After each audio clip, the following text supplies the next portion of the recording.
Տիկին Ադամյան, տեսնում ենք վերջին մեկ շաբաթվա զարգացումները, մասնավորապես Բագրատ Գալստանյանի հայտնի ձայնագրությունը, որտեղ ըստ էության նոր հոկտեմբերի 27 կամ ահաբեկչության ակտ էր պլանավորվում, եւ տեղի ունեցածի այս ձայնագրությունը հրապարակվելու եւ Գալստանյանին կալանավորելուց հետո ըստ էության եկեղեցին իրեն չտարանջատեց այս ամենից եւ ոչ մի քննադատող հայտարարություններ չարեց, փոխարենը մեղադրեց իշխանությանը իրենց դեմ ռեպրեսիաներ իրագործելու համար։ Դուք ինչպես եք գնահատում ստեղծված իրավիճակը, սա իրապես նոր հոկտեմբերի 27-ի ծրագրում էր եւ նաեւ կանխում, թե սա ինչպես եկեղեցին է պնդում ռեպրեսիա է իրենց դեմ։ Ի սկզբանե ակնհայտ որ արցը քաղաքական է։ Տեսեք, ես փորձեմ մի քիչ խորքից պատասխանել ձեր հարցին։ Ինչ կատարվեց 2020-ի պատերազմից հետո։ Միանշանակ է, որ Ռուսաստանի Դաշնության խնդիրը Հայաստանի Հանրապետությունում իշխանափոխությունն է։ Եվ բոլոր տարբերակները գործի դրվեցին։ Բոլոր տարբերակները։ Եկեք ձեզ հետ հիշենք, թե մենք քանի Վերկացլաու անհնազանդության շարժում, եսիմ ինչ քաղաքական հանգուցյալների ռեինկարնացիա ապրեցինք, բայց փողոց հանրությունը դուրս չեկավ։ Այսինքն իրենց ակնկալած քրիտիկական զանգվածը փողոցում չստացան։ Խորհրդարանում նույնպես չստացան։ Եթե հիշում եք խորհրդարանում ընդդիմության առաջին ելույթները, հատկապես իշխան Սաղաթելյանի, երբ պիտի ընտրվեր ազգային ժողովի փոխնախագահ ծրագրային ելույթը, եթե հիշեք, մենք եկել ենք իշխանափոխության, մենք եկել ենք եւ այլն։ Այսինքն հստակ էր, որ ծրագիրը Հայաստանի Հանրապետությունում օրինական ընտրված իշխանության տապալումն է։ Դա միանշանակ էր։ Եվ ինչ ուժեր ներգրավվեցին այդ ծրագրում, ցավով եմ ասում, որ հերթական ուժերից մեկը աշխարհիկ քաղաքական բոլոր ուժերի տապալումից հետո շեշտը դրվեց եկեղեցու վրա։ Այդպես եկեղեցին հայտնվեց քաղաքականության մեջ։ Եվ բնականաբար եկեղեցին եթե հայտնվում է քաղաքականության մեջ եւ կոնկրետ վեհափառը կարգալույց չի անում այն հոգևոր առաջնորդներին, այն քահանաներին, այն սրբազաններին, ովքեր թողնում են հոգևոր գործունեությունը եւ անցնում են քաղաքականության, նշանակում է եկեղեցին ստանձնում է նրանց գործունեության պատասխանատվությունը։ Տեսեք, մենք ականատես եղանք նաեւ 4-րդ փուլին, երբ արդեն բոլոր կարգի սրբազանները հաջողության չհասան, Մոսկվայից Հայաստան առաքվեց արդեն միլիարդատեր, որը նույն խնդրով էր գործնականում եկել։ Մենք անդադ անցնում ենք այս իրարահաջորդումների միջով։ Խնդիրը մեկն է Հայաստանի Հանրապետությունում իշխանության փոփոխություն։ Եվ այդ խնդիրը Մոսկվան երբևէ, եթե նայենք Մոսկվայից հնչող կոչերին, երբևէ չի էլ սահմանազատվել այդ խնդրից, չի էլ ձերբազատվել, որ ինքը չէ, ինքը Հայաստանի ներքին գործերին չի միջամտում։ Դուք թերևս ուշադրություն դարձրել եք այսօր Լավրովի հայտարարությանը։ Դա ինչ էր։ Մեղմ ասած խեղկատակություն։ Եվ շատ խոր հպարտություն եմ ապրել այսօր, իսկապես խոր հպարտություն, իբրև Հայաստանի Հանրապետության քաղաքացի, Հայաստանի Հանրապետության արտաքին գործերի նախարարի պատասխանից։ Մի խառնվեք մեր ներքին գործերին, պարզապես։ Բացատրական մասը արդեն շրջանցում եմ։ Եկեք դա նշանակում է Հայաստանի Հանրապետության ինքնիշխանություն եւ այդ ինքնիշխանության հաստատում, ինքնիշխանության կառուցում, կայացում, բարձրացում, մի խառնվեք մեր գործերին։ Եվ դա ասում է մի երկրի արտաքին գործերի նախարար, որին անընդհատ Մոսկվան փորձում է, որի երկիրը անընդհատ Մոսկվան փորձում է ներքաշել իր որոգայթների մեջ։ Այսինքն մի երկրի արտաքին գործերի նախարար,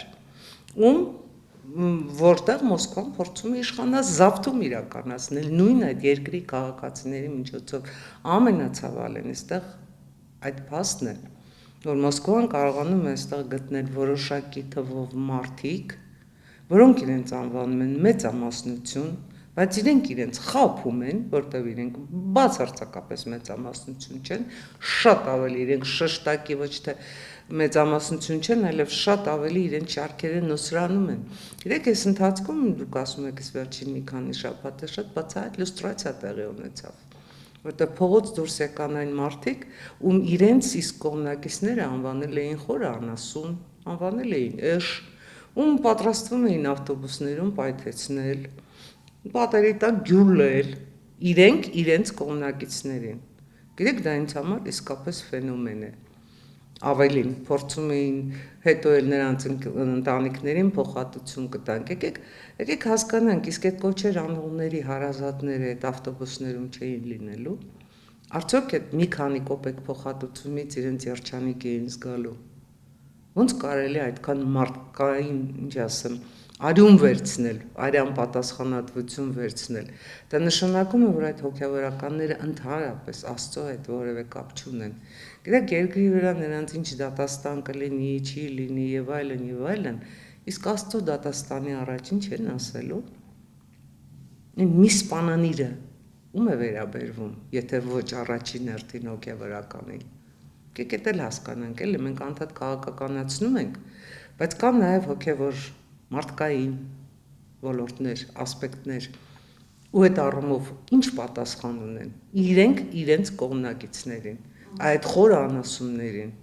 Ու ես իսկապես շատ զարմացա, որ այդքան խորը անասուն է սպարակայում, ես արդեն մեջբերում եմ անում իրենց բառերը, ճակատներով եմ ասում։ Ես շատ զարմացա, որ այնուհետ Հայաստանի Հանրապետությունում այդքան խորը անասուն կա, որը դուրս է գալիս փողոց ի պաշտպանություն այդ մարդկանց։ Դա որևէ մտածող հայ, այդ քայլին չպիտի գնա։ Ավելին որևէ մտածող հայ պարզապես չի կարող ընդունել նրանց քաղբանտարկյալ որտեղից են արված որակումը, ինչ քաղբանտարկյալ։ Եթե դու քո երկրում կոչ ես անում հեղաշրջում անելու, եթե դու բռնազավթելու իշխանությունը բռնազավթելու կոչ ես անում եւ քեզ ասում են, որ դու սխալ ես, դու քո կոչերի համար պիտի պատասխան տաս, այդ պարագայում դու դառնում ես քաղբանտարկյալ, մնում է ասեն խղճի կալանավոր են։ Ես արդեն այդ բնորոշմանն եմ սպասում։ Տիկին Ադամյան, դուք ձեր խոսքում նշեցիք, որ այս սրբազանները Աստծո հետ կապ չունեն, բայց օրինակ նույն սրբազան շարժման առաջնորդը պարբերաբար Աստծո անունն էր տալիս, անգամ իրենց շարժումը սրբազան է կոչվում, ասում է, որ իրենք չարի դեմ են պայքարում, Աստծո օրհնությամբ են պայքարում, եթե Աստծո հետ կապ չունեն, նախ ում հետ կապ ունեն, եւ հարցիս երկրորդ մասը մի քանի անգամ ձեր խոսքում նշեցիք Ռուսաստանը, որ այս ամեն ինչը կառավարվում է Ռուսաստանից, ըստ էության ստացվում է կաթողիկոսի մակարդակում է կառավարվում այս ամեն ինչը Ռուսաստանից։ Եթե որոշ քաղաքական ուժերի դեպքում հասկանալի է նրանց մոտիվացիան, եկեղեցու դեպքում կամ անձամբ կաթողիկոսի եւ սրբազանների դեպքում ո՞րն է նրանց մոտիվացիան։ Առաջին մասն ձեր հարցի պատասխանելով, իրենք շատ լավ իրենց ինքնաբնորոշումը տվել են։ Նեռը, պարզապես նեռ։ Այն նրանք այսօր Հայաստանի Հանրապետությունում կատարում են նույն այդ նեռի դերը, թե պետք իբրև նեռ բնորոշում են բացարձակ այլ մարդկանց կամ այլ ուժերի։ Նեռը հենց այդպեսին էլ լինում է։ Իսկ ինչ վերաբերում է սրբազան անվանված շարժմանը, այս պարագայում ես կարծում եմ, որ թերևս ավելի շատ լրագրողներն են այդ անվանումը տվել ու այդպես էլ մնացել է, որտեղ գիտեք, այնտեղ սրբազան ոչինչ ընդհանրապես չկար։ Եկեք չդատարկենք, չբովանդակազրկենք անգամ բառերը, որտեղ քաղաքական նպատակներով, քաղաքական շահարկումներով մեր բառապաշարը այնքան է սանանկացել։ Սրբազան շարժում չէ, մի էլ ինչ։ Նույնիսկ, ինչ ասեմ, ցինիկ է հնչում այդ մարդկանց նպատակների համադրումը, Հայաստանի Հանրապետության ինքնիշխանության ոչնչացումը եւ այդ մարդկանց որակումները իրենց, պարզապես ցինիկ է հնչում։ Սա եւս մեղք է։ Ոնց ուզում եք վերցրեք, սա եւս մեղք է։ Ինչ վերաբերում է վեհապարին, իսկ կարծում եմ վեհապարը այս պարագայում ոչինչ էլ չի որոշում։ Բացարձակապես ոչինչ չի որոշում։ Ներգրավվել են Հայաստանի Հանրապետության դեմ պայքարում նաև վեհապարին, եւ դա իր մեղքն է։ Չէր կարելի գնալ այդ աստիճան խորանալ։ Պարզ է, չէ, որ շատ երկար տասնամյակներ Հայաստանի Հանրապետության արտաքին գործերի նախարարությունը ամենայնիվս մինչև 2018 թվականը եղել է Սմոլենսկի մասնաճյուղը։ Ես չէի ուզում հավատալ այն իրողությանը, որ հայ առաքելական եկեղեցին էլ է ռուսուղափառ եկեղեցու մասնաճյուղ։ Չէի հավատում այդ իրողությանը, իսկապես չէի հավատում ու բազում ապացույցներ ունեի, որ ես ճիշտ եմ։ բայց հիմա փոխվում է ապացույցների բազան, որտեղ եկեղեցին այդ սրբազաններին կարգալույց չարեց առաջին իսկ օրը, ինչի մասին ես արդեն 2 տարի է խոսում եմ, առաջին իսկ օրը նրանք պետք է հեռանային եկեղեցուց, ոչ թե սառեցվեին, տաքացվեին, գիտեք, սառեցված սրբազան նոնսենս է, բնության մեջ սառեցված սրբազան չի լինում, ինչ է, առաստված քո հավատն է սառեցնում, աբսուրդ է դա, ինչ վերաբերում է Ռուսաստանին, իսկ ում համար է գաղտնիք, որ Ռուսաստանը հիբրիդային պատերազմ է վարում հետխորհրդային տարածքի պետությունների նկատմամբ, համատեք Մոլդովայի հետ ինչ կատարվեց, համատեք Վրաստանի հետ ինչ կատարվեց, Ռուսաստանի Դաշնությանը պետք է ԽՍՀՄ2-ը, բնականաբար նոր կոնֆիգուրացիայով, հենց դա էր պատճառը Ուկրաինայի վրա հարձակվելու, որովհետև չի կարող լինել ԽՍՀՄ առանց Ուկրաինայի, դա էր հարձակման պատճառը, լավ Ուկրաինան այսպես գնաց, բայց կան չէ, այնպես պետություններ, որոնց պետք է քաշել, տեսեք մենք խրված մեր ներքաղաքական իրադարձություններում կարծես թե աչքաթող ենք արել այն հանգամանքը, թե ինչ է կատարվում Ռուսաստանի եւ Ադրբեջանի միջև, սա շատ հետաքրքիր իրավիճակ է, շատ հետաքրքիր է, ես անդադար ակնկալում եմ Տիկին Զախարովայի մեկնաբանությանը, ինչ պիտի ասի, իսկ սա իմիտացիա է, թե իրապես այդ լարվածությունը, գիտեք, թերևս 3 տարբերակ կա, թերևս, հիշեցնեմ, որ այսօր Պեսկովը ասել էր, որ խոր անհանգստություն են ապրում ռուս-ադրբեջանական բարեկամական Ադրբեջանի հետ այդ զարգացումներից, բայց ներողություն չկա, որևէ ներողություն Ռուսաստանը չի խնդրել, ես կարծում եմ, որ ռուս-ադրբեջանական այս հերթական կոնֆլիկտը կարող է 3 հանգուցալուծում ունենալ, հիշում եք, երբ Ռուսաստանի տարածքում Ադրբեջանի ինքնաթիռը խփվեց, ու ինչ եղավ, ռուս-ադրբեջանական հարաբերությունների վրա ամենայն դեպս մարդկանց արյունը որևէ ազդեցություն չունեցավ, շատ հնարավոր է, որ հիմա էլ, մի որոշ ժամանակ կաղմկեն, միմյանց դեմ հայտարարություններ կանեն, Սպուտնիկ Ադրբեջանը կփակեն, կվերափակեն, նորից կփակեն, ռուսական տները Ադրբեջանի տարածքից կվտարեն, ռուսական բարեկամության օրեր չեն անի, ռուս պաշտոնյաներին չեն ընդունի, իրենք չեն գնա, մի որոշ ժամանակ հետո ամեն ինչ կարգվի կգնա, բայց հնարավոր է, որ սա իսկապես զարգացում ունենա այն առումով, ինչպես արդեն հնչում են Ադրբեջանից հայտարարություններ, որ Ադրբեջանը ինքնաբավ երկիր է, որևէ մեկի պաշտպանության կարիքը չունի, որևէ մեկի աջակցության կարիքը չունի, բնականաբար Ադրբեջանը ինքնաբավ երկիր չի այդ աստիճանի, Ադրբեջանն ունի թիկունքում Թուրքիա դրա համար էլ այդպիսի հայտարարություններ է անում, եւ սա կարող է Ռուսաստանից տարանջատվելու, ռուսական ազդեցության գոտուց դուրս գալու շատ լուրջ հայտ լինել, եւ կա 3-րդ տարբերակը, որ հարաբերությունները ոչ կտաքանան, ոչ կսառեցվեն, կմնան այս մոտավորապես ոչ բարեկամություն, ոչ թշնամանք տարբերակով, ես կարծում եմ, որ մենք պետք է օգտվենք սրանից, մենք պետք է սրանից օգտվենք, տեսեք, շատ երկար ժամանակ ասվում էր, որ խաղաղության համաձայնագիրը չի կնքվում Ռուսաստանի թելադրանքով, միանշանակ էր, որտեղ Ռուսաստանի տարածաշրջանում խաղաղություն պետք չի, Ռուսաստանին պետք է հավերժական կոնֆլիկտ, որպեսզի ինքը կատարի իր արբիտրի դերը, որպեսզի ինքը իր ուղեծրում պահի եւ Ադրբեջանին եւ Հայաստանին, Հայաստանը աստիճանաբար հեռանում է, Լավրովի այսօրվա խորտանքները արտաքին գործերի նախարարների գագաթաժողովում, որին Արարատ Միրզոյանը չի մասնակցում, դա էին նշանակում, բայց Ռուսաստանը ոչ միայն Հայաստանին է կորցնում, թերևս կորցնում է նաեւ Ադրբեջանին,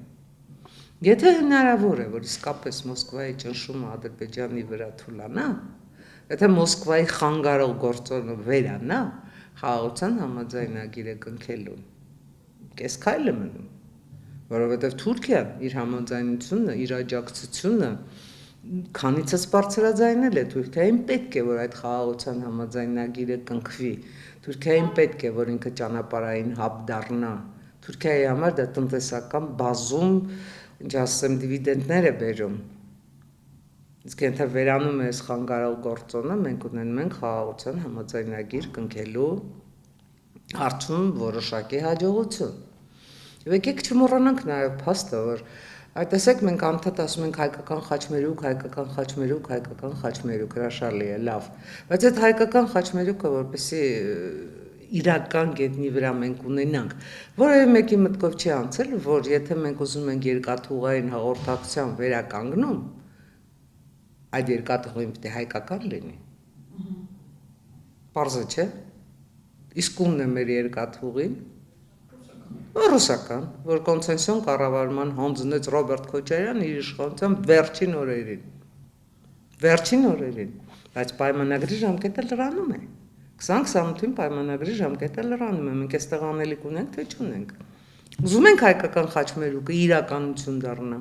մեր երկաթուղին պիտի մերը լինի, սա միանշանակ է, ուզում ենք հայ-թուրքական սահմանը բացվի, հայ-թուրքական սահմանին պետք է կանգնած լինեն հայ սահմանապահները, միմիայն հայ սահմանապահները, որ սա խառը ինչ-որ չես հասկանում ինչ, հայ-իրանական սահմանին էլ պիտի լինեն միմիայն հայ սահմանապահները, սա ինքնիշխանության մակարդակի բարձրացում է, սա պետության սուբյեկտության բարձրացում է, սրանք քայլեր են, որոնք անհրաժեշտ են, որպեսզի Հայաստանի Հանրապետությունը իր իսկ բարձրաձայնած ծրագրերը դարձնի իրականություն, պարզապես անհրաժեշտություն, անխուսափելիություն են, որտեղ որևէ երկիր չի գա, քեզ այդ, ինչ ասեմ, քո տարածքում ներդրումներ չի անի, քեզ այդ պայմանագրեր չի կնքի, եթե դու չես տիրապետում քո ներքին ռեսուրսներին, եթե քո երկաթուղին քոնը չի, քո այցերը քոնը չեն, քո լեռնահանքային ամբողջ պաշարները քոնը չեն, Սա նշանակում է Հայաստանի Հանրապետության տնտեսության դիվերսիֆիկացիա, սա նշանակում է Հայաստանի Հանրապետությունում մոնոպոլիաների վերացում, որի մասին Հանրապետություն կուսակցությունը, ինչ ասեմ, տարիներով է խոսում ու հատկապես հեղափոխությունից հետո, որովհետև այդ մոնոպոլիաներն թույլ չեն տալիս Հայաստանի Հանրապետության տնտեսության զարգացում։ Այդ մոնոպոլիաները պետք է վերացնել։ Մենք անդադ խոսում ենք տնտեսության դիվերսիֆիկացումից, բայց այդ բոլոր հայտարարությունները մնում են սոսկ հայտարարության մակարդակի, իրական գետնի վրա ոչինչ չի լինում։ Տիկին Ադամյան, կտրվելով այս արտաքին քաղաքական հարցերից, որը շատ կարևոր է եւ առանձին զրուցելու երկար թեմա է, վերադառնանք տեղի ունեցողին, այն մենք տեսանք, որ տեղի ունեցող հայտարարությունները Գալստանյանի եւ տեղի ունեցածը ոչ միայն չքննադատեցին խորհրդարանական երկու ընդդիմադիր ուժերը, այլ հակառակը ի պաշտպանություն հանդես եկան Գալստանյանի, Հայաստան դաշինքը անգամ ասաց, որ առաջամարտիկներին պայքարի իշխանությունը։ Բայց ես շատ խիստ կզարմանայի, եթե հանկարծ նրանք քննադատեին։ Նրանք ինչպես կարող են քննադատել։ Ինչպես կարող են քննադատել։ Մենք կարող ենք ենթադրել, որ իրենք նաև այս ակտի, ահաբեկչական ակտի շահառուներից մեկը կարող էին դառնալ, որովհետև եթե համարենք, որ այս ահաբեկչական ակտը, որը պլանավորվում էր հաջողության հասներ, ով էր լինելու դրա շահառու կողմը, ով էր դրանից առհասարակ շահելու։ Այստեղ ընդհանրապես հարց չկա։ Միանշանակ է թե ով էր լինելու Հայաստանի Հանրապետության երկրորդ նախագահը։ Դուք կարծում եմ շատ լավ հիշում եք, թե ինչ սրբություն սրբոց էր որակում հոկտեմբերի 27-ը հայտնի դաշնակցական գործիչ է։ Իդեպ ես կարծում եմ նրա դեմ էլ պետք է քրեական գործ արվի։ Դա ևս ահաբեկչության կոչ է։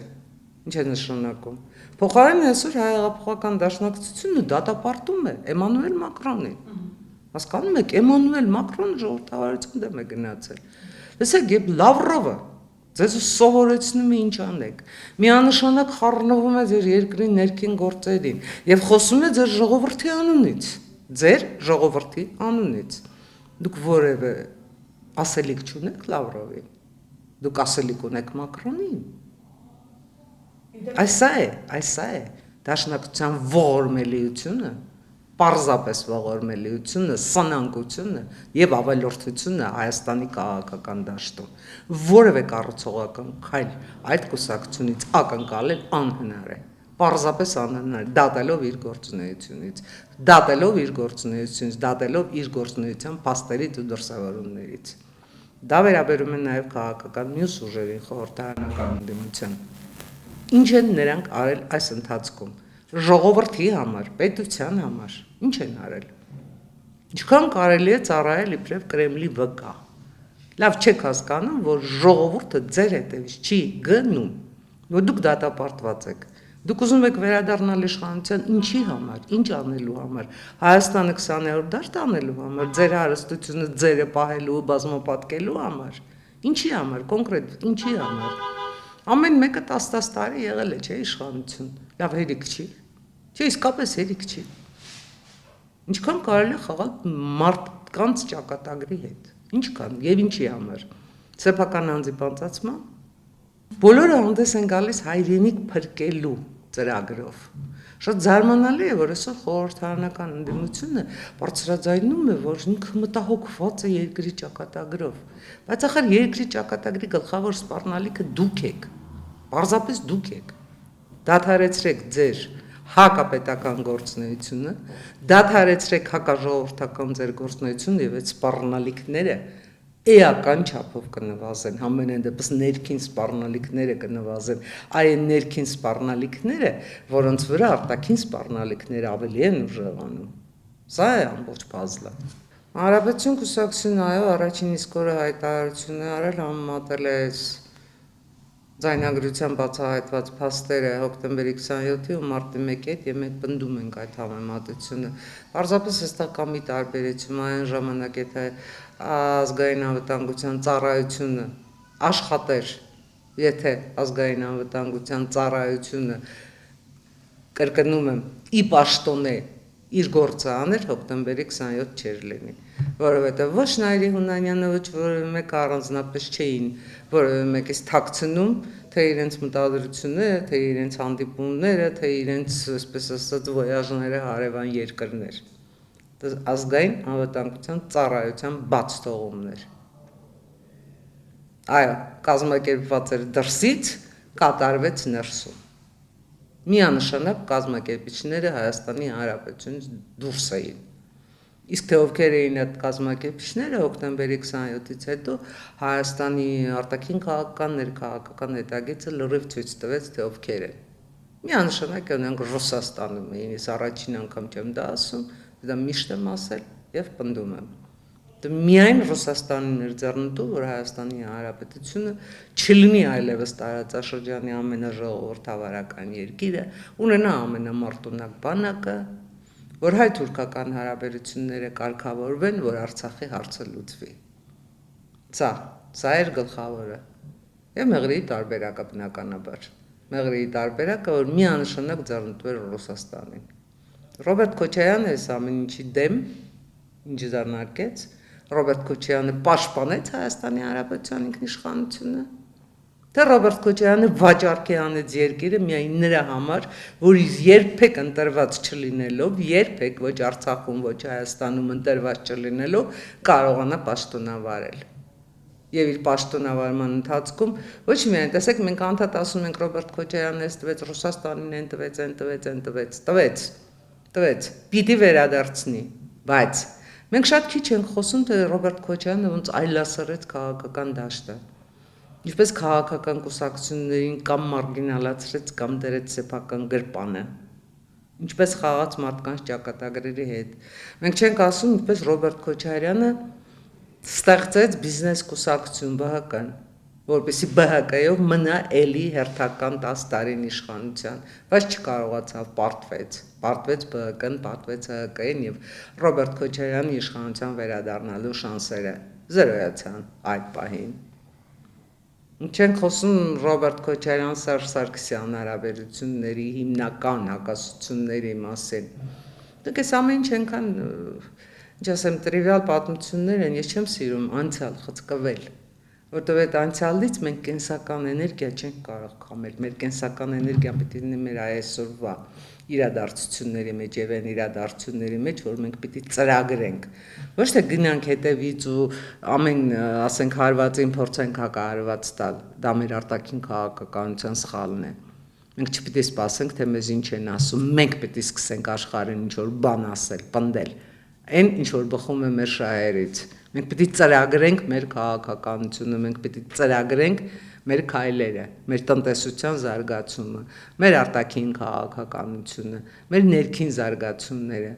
Այս ծրագրված պետության կողմնակից եմ։ Տիկին Ադամյան, խոսացիք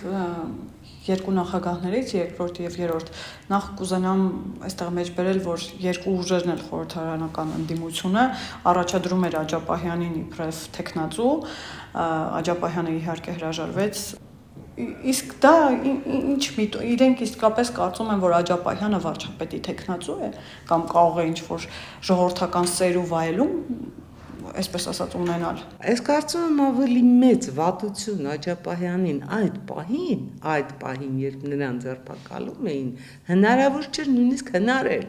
Պարզապես հնարավոր չէր, բայց արեցին։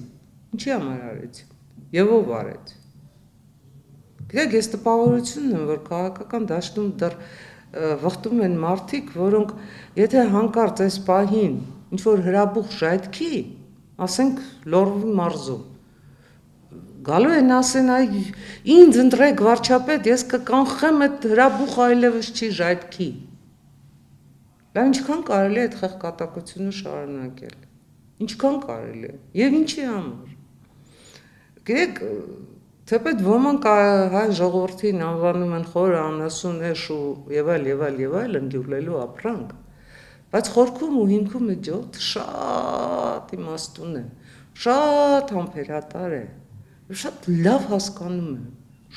հասկանում է յուրաքանչյուրի գինը, յուրաքանչյուրի արժեքը, յուրաքանչյուրի մտադրությունը, հետագիծը։ Ու ես վստահ եմ, որ այդ ամեն ինչը հասկանալով 2026-ին ժողովուրդը գնալու է իսկապես ճիշտ ընտրություն է անելու։ Ժողովուրդը չի գնալու ընտրի նրանց, ովքեր այս երկիրը տեսնում են գուբերնիա եւ իրենց տեսնում են գուբերնատոր։ Ժողովուրդը գնալու է ընտրելու է այն ուժերին, որոնք այս ամբողջ ընթացքում Հայաստանի Հանրապետությունը համարել են ինքնիշխան պետություն, հնարավորն ու անհնարն արել են այդ ինքնիշխանությունը բարձրացնելու, այդ գետնատարած պարտությունից հետո գետնատարած դիրքից ծնկած դիրքից բարձրացնելու, որտեղ անկախությունը թևեր ունի։ Այնպես չի, որ անկախությունը միայն տառապանք է, միայն դժվարություններ են։ Անկախությունը նպատակ է, անկախությունը երազանք է, եւ անկախությունը հեռանկար է։ Կրկնում եմ, անկախությունը թևեր ունի։ Ու մենք պետք է սովորենք վերջապես ճախրել։ Դանթեն էր կարծեմ ասում, եթե չեմ սխալվում, քար մի գցեք սլացող արծվին, նա ավելի վերև կբարձրանա, քարը ձեր գլխին կընկնի։ Այ հիմա այդ իրավիճակն է, արծիվը սլանալու է, քարը իրենց գլխին է ընկնելու, թող իրենք մտածեն իրենց արածների եւ առավել եւս չարածների մասին։ Տիկին Ադամյան, իսկ ինչի մասին էր Լևոն Տեր-Պետրոսյանի սատարումը եւ աջակցությունը կաթողիկոսին եւ նաեւ հայտարարությունը, որ այս իշխանությունները ինչպես պարտվեցին Արցախյան պատերազմում, այդպես էլ պարտվելու են եկեղեցու դեմ պատերազմում, այնինչ իշխանությունները բազմիցս նշել են, որ եկեղեցու դեմ պատերազմ չկա։ Ընդհանուր առմամբ, ինչի մասին էր Լևոն Տեր-Պետրոսյանի սատարումը եւ նմանօրինակ հայտարարությունները։ Ծերուկ պարզապես անտանելի է դառնում։ Լևոն Տեր-Պետրոսյանը բազում հարցերի պիտի պատասխանի եւ այդ հարցերի հարցը նա է, թե ինչու ինքը հրաժարական տվեց։ Ինչու հրաժարական տվեց։ Եվ հետո էլ հրաժարականից հետո պնդում է, որ եթե ինքը հրաժարական չտար, քաղաքացիական պատերազմ էր լինելու երկրում։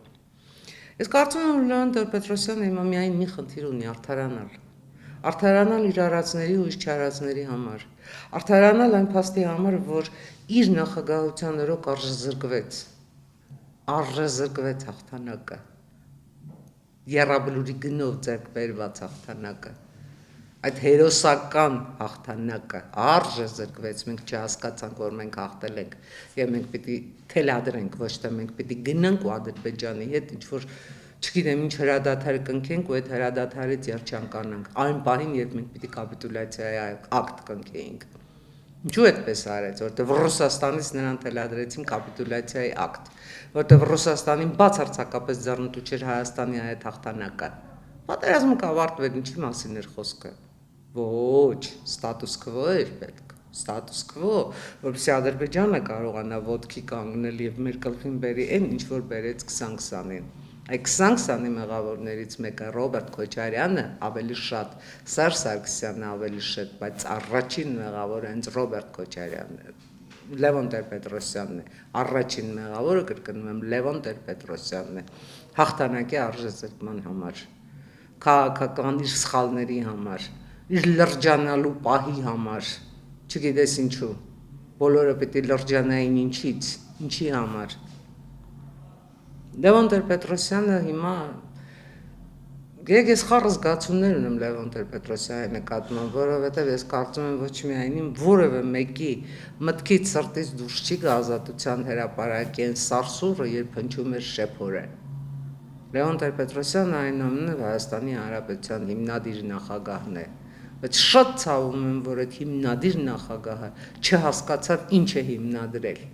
ինչու է հիմնադրել, եւ հնարավորինս արեց, որ մենք մեր հաջողությունների գագաթնակետից շատ արագ գլորվենք ներքև, դա է Լևոն Տեր-Պետրոսյանը, հաղթանակի նախագահ, որը չհասկացավ, որ հաղթել է։ Եվ տիկին Ադամյան ամփոփելով, մենք գիտենք, որ ընտրություններին, հաջորդ խորհրդանական ընտրություններին մնացել է 10 ամիս։ Այս ուժերը, Ռուսաստանը, որ բարբերաբար ասում ենք, որ ինքն է ծրագրել այս ամեն ինչը, այս ուժերը, որ ահաբեկչական ակտը, ինչպես իրենք են բնութագրում, սրբության սրբոց են նախապատրաստում,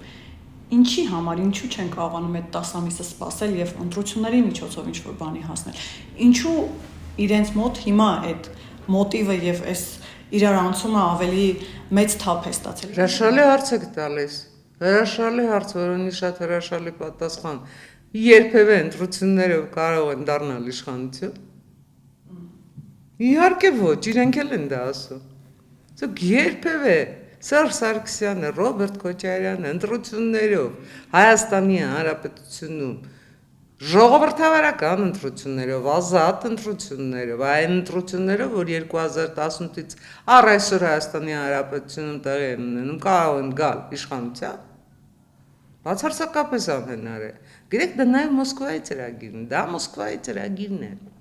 որովհետև Մոսկվայում հասկացել էին, որ որևէ տարբերակով Հայաստանի Հանրապետությունում չեն կարող իշխանության գալ իր նահանգապետները։ Ուրեմն պետք է շեշտը դնել ժողովրդավարական ընտրությունների վրա, ուրեմն պետք է այդ ընտրությունները կեղծել, ուրեմն պետք է հերթական ինչ-որ մեկին շորի, հիշում եք Մոլդովացի շորի տարբերակով ուղարկել այստեղ, օրինակ ասենք Սամվել Կարապետյանին, օրինակ մի ուրիշին, որպեսզի ընտրությունները գնվեն, որպեսզի ընտրությունները ապականվեն։ Դա է Մոսկվայի ծրագիրը, բայց չի լինում, պարզապես չի լինում։ Այո, մենք գնալու ենք ընտրությունների, մենք գնալու ենք ժողովրդավարական ընտրությունների, ազատ անկախ ընտրությունների, դա մենք ժողովրդավարական երկիր ենք։ Եվ իրենք հաջողության հասնելու որևէ շանս չունեն։ Հենց դրա համար էլ հիմա այս գործընթացներն են ծավալվում, որտեղ նաև Մոսկվայում են հասկացել, որ չի ստացվելու ընտրություններում, ժողովրդավարական ընտրություններում չի ստացվելու։ Հնարավոր չի Նիկոլ Փաշինյանին դարձնել հակահերոս։ Հնարավոր չի։ Դավաճան, հողատու, ցանկը գիտեք, չկրկնեմ, չի ստացվում, պարզապես չի ստացվում, որտեղ է ժողովրդին պետք է խաղաղություն, որտեղ է ժողովրդին պետք է զարգացում, Նիկոլ Փաշինյանը փորձում է ապահովել խաղաղությունը, բայց կան նաև այլ ուժեր, որոնք զարգացումն են ապահովում, այն զարգացումը, որոնք Նիկոլ Փաշինյանը չի կարողացել իր իշխանության տարիներին ապահովել կամ